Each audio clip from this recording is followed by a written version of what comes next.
Surfing in Maui is very popular because it used to be known as the sport of the gods. Maui is a very good location for surfing because the currents make for good waves. Lindsay, what are you doing? Nobody can understand what you're saying out there. I know, I'm just really nervous. Public speaking is like my worst fear and there is no way I'm gonna pass this presentation. Don't worry. There's a few easy steps that you can take to destroy the impending doom of a presentation and make everything a little bit easier. First things first, let's talk about your audience.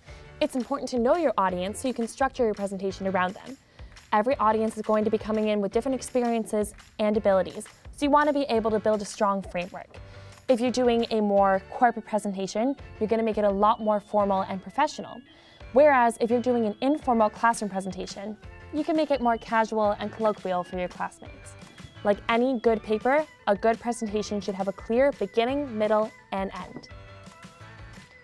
Okay, well, this is for my elective class, so I'd say it's more of a casual presentation. Perfect!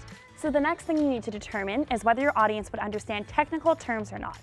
If you're presenting to a group of surfing professionals, you probably don't need to explain surfing in Maui. But if you're presenting to your classmates, you should probably take the time to differentiate between a boogie board and a fin board. Does that make sense? Yeah, okay, so know my audience. But every time I get up there to speak, I forget everything. And I write everything down, I make my notes really clear, but every time I stand up, I blank and I just end up reading off the paper. Well, that's easy. All you need to do is give yourself an outline. Make sure that you break it down for yourself so that you have a hook to draw your audience in, an outline of all your information, and then hit all of your key points that are very important to the topic, have a conclusion, make sure you invite questions from your audience, and then make sure to thank your audience at the end. A great way to engage with any audience is by using audio and visual aids. By including things like pictures, videos, charts, and diagrams in your presentation, you're helping to engage with your audience and you're helping to connect with them using multiple different ideas. When looking for videos, try and choose videos that have closed captioning so that it's accessible to all of your peers. And with YouTube, try and make sure that each user actually has the copyright permission to upload that video. Try and make sure that your pictures are captioned as well, and that they're free to use and share. You can use Google's advanced image search to generate a list of results that are all viable. All in all, just try not to steal images from the internet. It's just as important to rehearse your presentation as it is to research your presentation. You want to make sure that you run it through exactly like you would do it in the classroom. You can do this in front of a mirror, or practice with a friend, or videotape yourself and watch it back so you know exactly how you look when you're presenting. Okay, so know my audience and rehearse my presentation. But what do I do about the fact that I feel so awkward presenting in front of my class? That's my area of expertise. Where did she come from? Being nervous can cause you to begin to speak faster or mumble while you're presenting. Try to take a deep breath to focus yourself and figure out what you want to say. Consciously speak slower than what you think is necessary.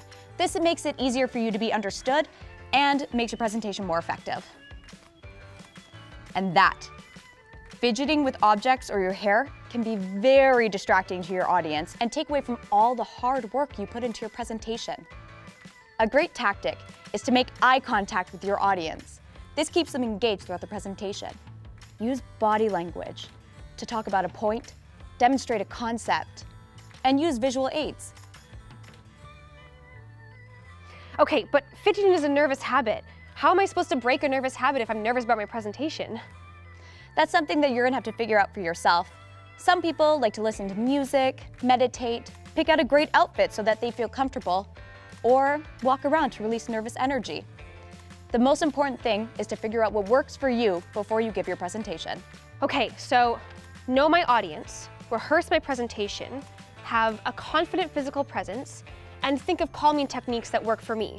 But what about the actual presentation equipment itself? Last time I did a presentation, it took me 25 minutes to hook up my laptop because I didn't have the right cables and it totally threw off my presentation. I'll take it from here. Where do people keep coming from? It's important to identify early with your professor so that you know what kind of tech you have access to in the room. Most professors will be able to get you the cables to connect to your computer, but only if you give them notice in advance. Okay, so know my audience, rehearse my presentation, have a confident physical presence, know calming techniques that work for me, use audio-visual aids, and plan my presentation around the equipment in the room.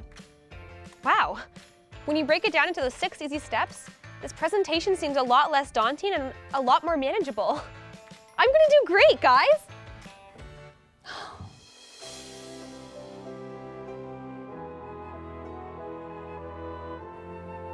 Look at our little girl go. They grow up so fast.